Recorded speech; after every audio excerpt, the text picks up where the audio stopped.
I'm Donna Rodriguez. Welcome to the first Plymouth District Candidate Forum for State Representative. I want to take a moment to thank our candidates for participating in this forum and collaborating with us to bring this informational programming to residents and voters this election season. I'm joined tonight by Zach Dolan. We're going to be acting as the moderators for this forum, so let me start by explaining the format to you. Tonight, our two candidates for state representative for the 1st Plymouth District, John Mahoney and incumbent Matthew Muratori, will be participating. Each candidate will be introduced in alphabetical order. They'll have 2 minutes to introduce themselves and speak about who they are, why they're running for this elected office, as well as describing their qualifications for the position. The candidates will then be asked a series of questions related to national, state, and local issues. They'll have 2 minutes to answer each question. Candidates will be hearing questions for the first time tonight. They will not receive coaching or information to assist in answering the questions. They appear alone in the studio. Members of their campaign staff are not present in the room. At the end of the forum, each candidate will have the opportunity to ask their opponent a question directly. They'll have 30 seconds to ask the question, and the respondent will have 2 minutes to respond. The forum will close with each candidate having the opportunity to make closing remarks. Closing remarks will also be held to our 2-minute response. This will not be a debate. It's an opportunity for candidates to let voters know who they are and where they stand on certain issues. So thank you for joining us. Ready to begin? We're going to start off asking each of our candidates to introduce themselves, talk about their candidacy, what they have to offer the residents of the 1st Plymouth District, as well as the Commonwealth. We're going to start with Mr. Mahoney. Your 2 minutes begin now. Thank you, Donna, and thanks for sponsoring this forum tonight. Good evening, everyone. My name is John Mahoney, and I've had the honor of being involved in Plymouth town government for over the course of the last 15 years. First as an elected town meeting member in Precinct 3. Then I served a couple of years on the Finance and Advisory Board, and then over the course of the last 11 years on your local Plymouth Board of Selectmen. I've been a resident of the town for 20 years, and my son Christian is a 7th grader at PCIS. I'm running for state rep because I know that my experience and outside-the-box thinking will continue to be an asset to this community. Too often it is said that government needs to be run like a business. You hear it a lot, but no one actually does it. We have to break the perpetual cycle of just raising property taxes and layering as much debt as possible on future generations. I am a candidate who makes principled, conservative financial decisions that always think long-term. The town is a rare opportunity over the course of the next 5 to 8 years to set the next couple of generations up for success and leave a lasting legacy of affordable quality living regardless of one's demographic. Plymouth is a unique place with unique challenges. On November 6th, I'm asking for your consideration when you go to the booth to cast your vote for state representative in the 1st Plymouth District. Thank you. Thank you, Mr. Mahoney. Now, Mr. Muratori, your 2 minutes begin now. Well, thank you so much again for PAC TV for hosting this forum. We really appreciate that. First and foremost, I'm the father of 6 beautiful daughters, and my wife, Kristen, is a local attorney. My 4 youngest children actually attend all the Plymouth public schools in the southern part of Plymouth. I'm a licensed nursing home administrator and co-owner of Crayon College Daycare Center. I'm a former member of the FinCom Finance Committee here in Plymouth, former selectman and chairman of the Board of Selectmen in Plymouth, and a member of the Board of Council on Aging. I was also elected state rep in 2014, and I love every minute of the job. My committee assignments include healthcare finance, tourism, arts and culture, and state administration and regulatory oversight. I'm also on the Oceans Advisory Commission as a commissioner and the Northeast Fire Protection Commission as a commissioner. I've had a successful track record of advocating for our community on issues such as vital infrastructure, road and bridge funding, local aid, and tourism initiatives. As a small business owner with a lifetime background in elder care and early childhood care, I understand firsthand the concerns of small businesses, seniors, families, and taxpayers. I have a perfect voting record, and I'm proud of that. I'm proud of the endorsement from the National Federation of Small Businesses and retired state and county and municipal employee associations of Mass for retired public employees. I'm a relationship builder, both on the state and local level, and have been. The role is to work together no matter what side of the aisle for the betterment of our community, and I have a proven record of that. I have a strong working relationship with the Baker-Polito administration, which has helped leverage funding for several projects in our community. And I ask for your vote on November 6th. Thank you. Thank you, gentlemen. We'll turn it over to Zach. Thank you. We'll now move on to our first question. Our national politics has become a game of strategy and gridlock. Many elected officials appear to be making choices and casting votes based on party ideals, strategy, and personal beliefs versus speaking for the people who put them in office. As a representative of the 1st Plymouth District, what will influence your choices in voting and handling the business of the Commonwealth? How will constituent preferences impact your choices? And how will you remain connected to your constituents to understand their needs? We'll start with Mr. Muratori. Well, I think as a member of the Board of Selectmen and as a state representative as well, you have to always remember you represent the people. When there's any issue whatsoever, I always reach out to people. We get feedbacks through emails, through phone calls, through being out in the community. I'm out in the community a lot. I talk to a lot of people. I think that's how you kind of stay connected with people, and people appreciate that. But it helps you form decisions. And one thing I've never forgotten as a state rep is that your decisions are based on what the people ask you to do. And sometimes it's in conflict with what you think. But if a majority of people think you need to vote one way, and it's overwhelming, then you really have to do that.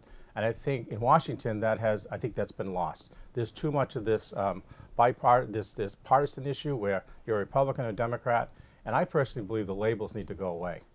Fortunately, on Beacon Hill, it's not that way. Democrat and Republicans all work together.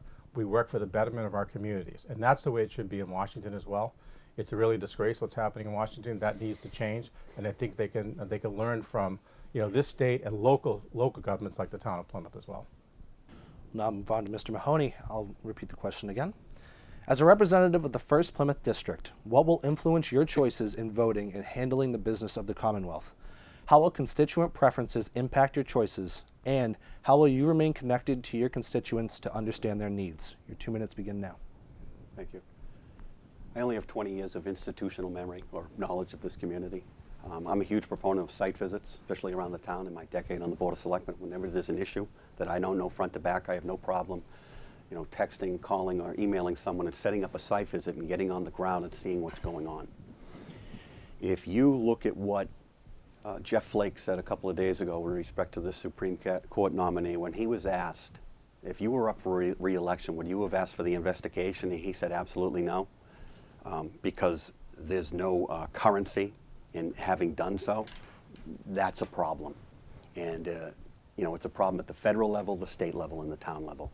Everything I try to do is ask myself, because I can tell you with experience, of having knocked on over 5,000 doors in the last 2 campaign cycles, 99% of the conversations I have revolve around property taxes and money. And everything I try to do is to say, if that was my money, how would I treat it? And everything I do is long term. I got the ultimate compliment the other day from an individual who, we're going to town meeting with 12 new firefighters and 9 new patrolmen. And I signed off on the 12 firefighters because in the first 2 years, the federal government is picking up 75% of through a grant. I didn't sign off on the 9 patrolmen because I didn't think right now that we could afford it. And it was a 4-to-1 vote. And somebody from FinCom complimented me on that and said, I can't believe that you made that decision because you're running for state representative. Well, I didn't put my finger in the air to figure out which way the wind was blowing. I made a decision based on what I thought was right for the community long term. And that's what I try to do with respect to everything. We talk about labels, Republican versus Democrat, et cetera, et cetera. 90% of this is what's right is right and what's wrong is wrong. Thank you. We'll now go over to Donna for the next question. Thank you very much. We're going to now move on to ballot questions. We're going to start off with question 1. Question 1 on the November ballot is a law proposed by initiative petition. Question 1 asks voters if they support a law to limit how many patients could be assigned to each registered nurse in Massachusetts hospitals and specified healthcare facilities. This proposed law would take effect January 1st, 2019, and could carry potential fines for each day of violation up to $25,000. This question appears to have created much confusion and debate across the Commonwealth. Proponents say this would improve patient care and outcomes in the Commonwealth, as quality of care decreases dramatically when nurses are forced to care for too many patients at the same time. They state that this initiative also provides maximum flexibility by requiring hospitals to adjust the number of RN staffing levels based on the needs of patients alone. Opponents argue that question 1 puts patient care quality and safety at risk because it's a one-size-fits-all healthcare approach that enforces rigid government-controlled staffing ratios, taking control and judgment away from the nurses and doctors who have boots on the ground. Additionally, they estimate it would cost more than $1 billion in additional healthcare costs annually. What we would like you to do is explain your position on this issue and your interpretation of its impact on the Commonwealth. And we're going to start with this question with Mr. Mahoney. Thank you. So I've been knocking doors the last few months, and when we talk about the 3 ballot questions, obviously this is the one that's creating the most angst or consternation in the community. And occasionally, and this has probably happened to me 10 to 12 times, you're in someone's front steps, lawn, or driveway, and based on how they're dressed, you know what they do for a living. So I engage these individuals, nurses, and we talk about question 1. And universally, from those 10 to 12 people I've talked to, there's an issue. Now, some of them don't know if question 1's the solution, but universally, there is an issue. And if you can believe this, I had an individual within the last month tell me that they had to leave the business or their job because they were constantly putting their safety or their life on the line. That first question you asked us about reaching across the aisle, okay, this problem has been simmering for 2 decades. And there's a middle ground here, and it hasn't been found yet. I was in a meeting a week or 2 ago with the CEO of Jordan Hospital, obviously BIDC Plymouth, and he said that there's a middle ground because I asked him the question. So that's the unfortunate thing about this. This also ties into, you talk about one of the questions with respect to campaign finance and money in government. I think the last statistic I saw, $14 million in advertisements on both sides being put into this issue. And it also ties into education and the problem of education coming out of Beacon Hill with respect to funding our higher centers of learning. And there's a backlog of positions that can't be filled because there's no nurses out there. There's not enough classrooms, there's not enough instructors. There are people who want to go into this profession who can't because we don't lack the capacity to take care of them. So this is all intertwined. But yes, I will be supporting, I will be voting yes on question 1, November 6th. We appreciate your answer. And before we move on to Mr. Moratori, I'm going to repeat the question. Question 1 asks voters if they support a law to limit how many patients could be assigned to each registered nurse in Massachusetts hospitals and specified healthcare facilities. Can you please explain your position on this issue and your interpretation of its impact on the Commonwealth? You have 2 minutes. Thank you so much for that question. I'm a person in the healthcare field, so I see firsthand what's actually happening out there. I've also met with Kevin Coughlin, the BID president. I've spoken with him about it. And as John has said, knocking on doors is probably the #1 issue I hear as well. And it's interesting. I also met with the Massachusetts Nurses Association as well and talked to them about it. So I always try to weigh both sides of the issue. And what I keep coming back to is this. And I think John said this towards the end of his comments, it's where are the nurses going to come from? Right now, BID Plymouth Hospital has 35 FTE, full-time positions for RNs open right now. The calculation is they're going to need another 45 on top of that. So my calculation, that's 80 new nurses they're going to have to hire. They're already starting to use traveling nurses. Most hospitals are using traveling nurses that come from out of state. And over the 400 nursing homes in Massachusetts, more than half are using travelers to man the nursing homes. So where I stand on this is this, and I keep saying this to people, is who's going to get hurt in this whole thing if this goes through? It's going to be our elders. It's going to be our elders in nursing homes. It's going to be our elders in assisted living. It's going to be our elders who want to stay at home, because those nurses are going to be paid top dollar to come out of those fields to go work at the hospitals. And it's still not going to be enough to cover it. Also, the psychiatric hospitals, they're going to suffer from this. I met with the CEO of Pembroke Hospital a couple weeks ago. They will probably close the doors if this goes through. BID Plymouth says they may close the doors within 2 to 3 years if this goes through, because they're not going to be able to afford it. The issue becomes the ER and OB, where births are. You can't predict staffing levels there. So you need to figure out how you're going to staff those. You may have to close other units in order to staff the ED or divert patients out of the hospital, not coming to the hospital to other hospitals. So I'll be taking a no position on that because I want to respect the elders and help our elders. Thank you very much. Thank you, gentlemen. I'm going to turn it over to Zach for our next question. Question 2. Question 2 on the November ballot proposes a law that would create a 15-member non-compensated citizens commission to consider and recommend possible amendments to the U.S. Constitution to establish that corporations do not have the same constitutional rights as human beings and that campaign contributions and expenditures may be regulated. Proponents say passage of this question will advance an amendment to our Constitution that limits the influence of money in our elections, ensuring that all Americans have an equal voice in our democracy.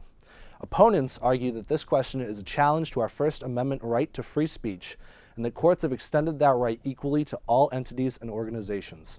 They state that any proposed amendment to this Constitution related to this issue is dangerous and a threat to free speech. Campaign reform related to finance and advertising is a hotly debated issue. What are your thoughts on number 1, related to this ballot question, and number 2, on what should be done overall regarding campaign finance reform? We'll start with Mr. Moratori. Yeah, I'm not really sure where I stand on this, to be honest with you, yet. I'm still kind of looking at that. I do like the notion of having it be looked at, though, and having this 15-person commission actually taking a look and looking at both sides of this. But it's still one of those issues that it's really hard to tell until you get more facts on it, and that's why I like the idea of the commission. So, but I'm not sure whether which way I'm going to vote on that yet. I'm still going to be looking at that to decide that one. Now move on to Mr. Mahoney. I'll repeat the question. Question 2 proposes. Oh, okay. I'm supporting this question. And I understand the First Amendment aspect of it, but I have no problem looking at this and putting the commission together to, kind of analyze it. Absolutely no problem whatsoever. You have billionaires in the community, in the country, impacting races nationally, locally, and at the state level. It's just, there's too much money in politics. I wish it was simpler. I don't know what the solution is overall. I know the PAC funds can only limit you to $500 in a 12-month or in a calendar year, something like that. But when people are putting millions and millions of dollars into certain races, it has to be looked at. So I have no problem supporting this question. Thank you. We'll move back to Donna. Thank you, gentlemen. So we are now moving on to ballot question number 3. Ballot question number 3 is a referendum on an existing law. The current law governing access to places of public accommodation has been in place since October 1st, 2016. The law prohibits discrimination based on gender identity in any place of public accommodation. A yes vote would keep this law in place, or keep in place the provision in the accommodation law, and a no vote would repeal the provision in the public accommodation law. Proponents say that this law keeps the Commonwealth welcoming and fair, helps to prevent discrimination in public places, protects our transgender youth and adults, and upholds basic values of fairness, dignity, and respect for all. Opponents argue that the current law goes too far, and it violates the privacy and safety of women by allowing men identifying as women to share women's facilities. They state that no law should make women and girls feel unsafe and exploit their privacy and security. What we're asking our candidates is, can you please explain not only your position on this question, but also your thoughts on inclusion and accommodation based on gender identification? We'll be starting first with you, Mr. Mahoney. I'm not going to take the whole 2 minutes here. So I support question 3, leaving it as it is. I don't think there's been any issues around the Commonwealth with respect to the aspect of this law that is currently in place. If I knew that maybe there was going to be some sort of issue in the future and this was just going to go downhill and create all sorts of problems, I might think differently. But I have no indication that there's going to be any problem with respect to, how it's already, performing in the Commonwealth. I see no reason to change that or vote no on question 3, and I'll be supporting question 3 on November 6th. Thank you very much, Mr. Mahoney. And Mr. Moratori, also, if you could please tell us where you stand on question number 3 as a referendum for an existing law prohibiting discrimination based on gender identity in any place of public accommodation. We'd like to know not only your position on the question, but also your thoughts on inclusion and accommodation based on gender identification. Yeah, thank you. Good question. I'm going to be voting yes on this. I agree with John that, there's been no issues since this law was put in, and there will be no issues. It is a form of discrimination, and by going backwards on the law, I don't think is a real thing that we should be doing. I remember when the debate actually started happening. I would talk to a lot of people, did a lot of homework on this on both sides of the issue, and And even my own kids, my own 6 daughters, were split down the middle of it. But since that time, and talking to people, again, door knocking, hearing from people who were against it before say, it's not a big deal anymore. Let's just move on. And I agree 100%, so I'll be voting yes for it. Okay, thank you, gentlemen. I'll be turning it over to Zach. Now move on to our next question regarding economic development. Local employers are reporting that they are experiencing a huge challenge in finding and keeping entry-level and service-based employees. And since Plymouth's #1 industry is tourism, we have a large number of tourism, hospitality, retail, and restaurant businesses in our community. One of the biggest contributing factors to this problem is the lack of local affordable housing. Employees cannot afford to live near where they work. They are living in communities such as Quincy where there are more affordable options, and ultimately choosing to work closer to home or in Boston where they are earning higher wages. The affordable housing shortage restricts economic growth in many ways. Employers may even hesitate to invest in a market that presents this challenge. What are your thoughts on the cause of this problem as well as solutions? In your role as state representative, what steps would you take to move towards a solution? We'll start with Mr. Moratori. Well, I think you hit it right on the head. It has to do with affordable housing. I've been spending a lot of time this last year working with the Baker Polito administration and my colleagues on the Hill on housing. Unfortunately, we had a good bill that almost everyone agreed on, but by July 31st, when session ended, the housing bill did not go through. I do think it will go through, though, in the beginning of the next session. I think that's going to be one of the top priorities for Speaker DeLeo and for Senate President Spilka to get this back on the agenda so we can get the economy, help the economy with jobs. But we have to talk about housing first and make that affordable for people. You talk about tourism being our #1 issue. We're actually formed a roundtable discussion where we're starting to talk with the community about where do we go beyond 2020 for tourism, and we want to continue to build on 2020, but we need workers to do that. The healthcare industry needs workers desperately, as we talked about before.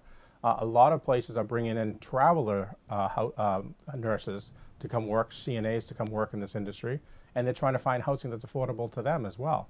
So until we solve the workforce housing and affordable housing issue, we're not going to get there, but I'm confident that we will be doing that in the next session. But the next thing we have to do is then look at the formula on affordable housing and workforce housing. The formula is based on the average household earner out of Boston, not out of Plymouth. And one of the things I'm going to look to do is to try to change that to get at least Plymouth County or the town of Plymouth, which is much lower than $86,000 that Boston currently is at. It's somewhere around $48,000 to $50,000 here in Plymouth. And we need to change the formula so it's affordable for people. Thank you so much. Now move on to Mr. Mahoney. Do you need the question repeated? No, I don't. Thank you. So we're 3 months away from entering 2019. And if we sat down in January and we put together a list of the top 3 pieces of legislation that come out of Beacon Hill in the last 50 years, 40B would be in the top 3 without question. That law was formulated in 1969. Possibly with good intentions. It's been a complete train wreck. There are multiple variables that go into quote-unquote affordable housing. And I can tell you right now, one of the things I'd love to do, and I've had this conversation over the years with Senator DiMacedo, and he frames it as an urban-suburban issue. 40B needs to go back to the drawing board. It is nothing but affordable. It imposes on communities a one solution to all communities in Massachusetts approach, which doesn't work, and it's aggressively raising our property taxes with respect to additional children in the school system, compromising wells, and things of that nature. I have a problem, and I had this discussion in executive session last night with my 4 colleagues on the Board of Selectmen. I have a problem with how governments handle money, both the federal, the state, and the community level. Our policies, fiscal policies, do nothing but make housing, all housing, unaffordable. We've taken in $1 to $2 billion, depending on what you want to use for inflation, from a nuclear power plant from 1972. We have nothing to show for it. We lead New England in revenue streams, and I can back this up, over a 60-year time frame from 72 to 2031, okay? We unnecessarily create billions and billions of dollars of debt. We have an auto excise tax. I can't figure this one out. We transact 60,000 of these a year. We've taken about $9 million. Zero, since World War II, has ever been earmarked for the new construction of roads. Everything we do with tax revenue is geared towards making it more expensive to live in the I'm community. sorry, Mr. Mahoney, your time is up. Thank you very much for your answer. We appreciate it. Now we're going to be moving on to allow our candidates to ask a question. Each of you will have 30 seconds to pose a question to your opponent. This question should be related to issues impacting the 1st Plymouth District or should solicit information about your opponent's values, their stand on issues, or what they offer to the district and the Commonwealth should they be elected. Your opponent will then have 2 minutes to respond. We'll start with Mr. Mahoney asking a question of Mr. Muratori. All right, Mr. Muratori. So the Republicans gain control, complete control of the Commonwealth of Massachusetts tomorrow. We have infrastructure needs yesterday of $100 billion, and I'm going to say conservatively low, 10 to 15 of which is needed down at the MBTA. And I hate to cast stones at the opposite party, but does Mr. Baker and the rest of the Republicans have a solution to that problem? Yeah, actually they do, John. And obviously the MBTA, you know the work that's being done in the MBTA, and the democratically controlled legislator actually gave him full reign to take over the MBTA for 4 years to reduce the overcost and the overruns that are there. So that's already happening and will continue to happen. As for infrastructure, it is the #1 issue, I think, for the Baker-Polito administration. Roads and bridges, continue to try to fund it. But again, as you pointed out, it would be easier if the Republicans, I think, did take over tomorrow, but that's never going to happen when you have 75% of the control in the Democrats. So it actually needs to be everyone coming together, the Democratic leadership as well as the Republican leadership working together to come up with that. Education and roads, I think, are the 2 priorities, you know, that I keep hearing, I'm sure you keep hearing around town as well, in this town, that we need to get to. And roads is probably one of the longer lasting issues that we keep hearing about. Yes, I do think that there could be a compromise between the governor's office as well as the speaker and the Senate president as well to come up with something. Thank you very much. Now, Mr. Muratori, you have 30 seconds to ask Mr. Mahoney a question of Sure. your choice. John, you were appointed a year or so ago to the decommissioning of the power plant, and I'd love to hear your thoughts on, as a member of that, and thank you for serving on that, your thoughts on the new company wanting to come in to take over Entergy, and how do you think that will impact the town of Plymouth, positive or negative?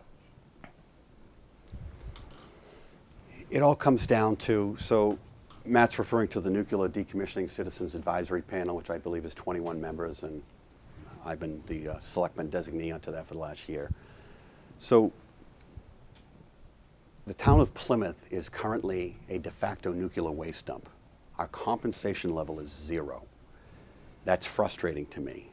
I was quoted in a magazine article as saying that those, once the fuel is transitioned out of the spent fuel pool and into dry cask storage, that those dry casks are going to stand there and look out at the Atlantic Ocean for centuries, just like the sculptures on Easter Island. I'm not convinced that if Holtec comes in here and takes over this is a slam dunk for the community with respect to their position. There is an opportunity there with respect to the 1,543 acres. The community, the Board of Selectmen in conjunction with town staff over the last few years has talked about, in a perfect world, and we know that the constitutional rights belong with Entergy right now, that if the community were to somehow get control of that land, there could be a win-win solution economically moving forward. But at the end of the day, Matthew, it doesn't matter what you can permeate that 1,500 acres with residential, industrial, commercial, or a combination of all 3. You can get $10 million a year as a compensation level for being a host community of a nuclear waste dump. If it's going into the general fund, your taxes are not going to go down. Thank you, gentlemen. Over to Zach for closing comments. Gentlemen, we're now going to give you 2 minutes for closing remarks. Feel free to speak directly to the camera to address your voters and constituents. We'll start with Mr. Muratori. Well, again, thank you for PAC TV for doing this. You know, I've had the great honor of serving the community since 2005 on the Finance Committee, then on Board of Selectmen, Council on Aging Board of Directors, and now as a state rep for 4 years. And it's just a job that I really love doing. I've been a nursing home administrator for since 1991. I love serving elders over the years. It's very rewarding, very satisfying. But doing this job the last 4 years is really more satisfying than anything I've ever done. I love the job. You really can help so many people in so many different ways, and very quietly we help people in so many different ways as well. And as we talked about, in this debate, there's a lot of things that we still need to work on. We have 2020 that's coming up, our commemoration in 2020 for the 400th anniversary, the 400th commemoration. John and I were both serving on the Finance Committee when this thing started back in the early mid-2000s. And then on the Board of Selectmen, and now as a state rep. So really to see that through fruition, really to get some more funding for that, and continue to work on the infrastructure for that as well. The nuclear power plant that John talked about, and the closing of that plant. There's a lot of work that needs to be done. There's a lot of things we've been doing with the Baker-Polito administration on that, to try to get the state more involved with that as well, to make sure it's closed safely. And again, big things that we talked about: housing, roads and bridges, healthcare. Those are issues that we really need to tackle. We will tackle in the next session. And I really would love to go back to do the job of the people and continue the work that I've been doing that I love so much. And I respectfully ask you to vote on November 6th. Thank you. We'll now move over to Mr. Mahoney for your final closing remarks. I just want to thank Donna and Zach for hosting this forum. It was 30 to 45 minutes too short. We didn't go over enough things. Having said that, nothing personal between myself and this gentleman to my left. 4 years ago, we lost a transcendent presence from this community and district from Beacon Hill, and that was former Senate President Terry Murray. She was up there for 22 years. She was groundbreaking. Literally, she broke the glass ceiling, the first female Senate President in the history of the Commonwealth, and she couldn't be replaced. It's like asking who's going to be the next, who's going to replace Tom Brady as the quarterback of the New England Patriots. Now, having said that, 4 years ago, over the course of her 22 years up there, when this district needed something, we got it. And right now, we're not getting our fair share from the Commonwealth's $42 billion budget. I had a private meeting with Charlie Baker a few years ago. Matthew was in attendance. I looked at Governor Baker and I said, Governor Baker, maybe I said Charlie, in 2007, Jamestown, Virginia celebrated their 400th anniversary. They existed for 2 to 4 years. I don't know what happened. Disease, Native Americans, they left voluntarily. I don't know what happened. They had a $30 million budget. Half of that came from the Commonwealth of Virginia. The other half came from the federal government and major corporations. We're 18 months away. We've taken in $800,000 from the Commonwealth of Massachusetts. And I know that we've got an announcement next week from Karen Polito with respect to a grant for dredging of Plymouth Harbor, and other things have happened with respect to Homestam. Those things are expected to happen. This is a signature, once-in-a-lifetime event where we have gotten nothing for. And you went back to tourism as economic development. Where is it? I'm asking for your vote on November 6th so I can get up to Boston and advocate for these things for you. Thank you, Mr. Mahoney. Thank you both for participating in tonight's forum. We really wish both of you the best of luck throughout your campaign and in the election. For our viewers, thank you for joining us. If you're interested in watching replays of this forum and getting more information about other forums and other candidate information we have available, please visit our website, pactv.org/elections, for replay times, online viewing options, and all of our on-demand and streaming services through PAC TV Prime. And please make your choices heard by voting in the general election on Tuesday, November 6th. Thank you.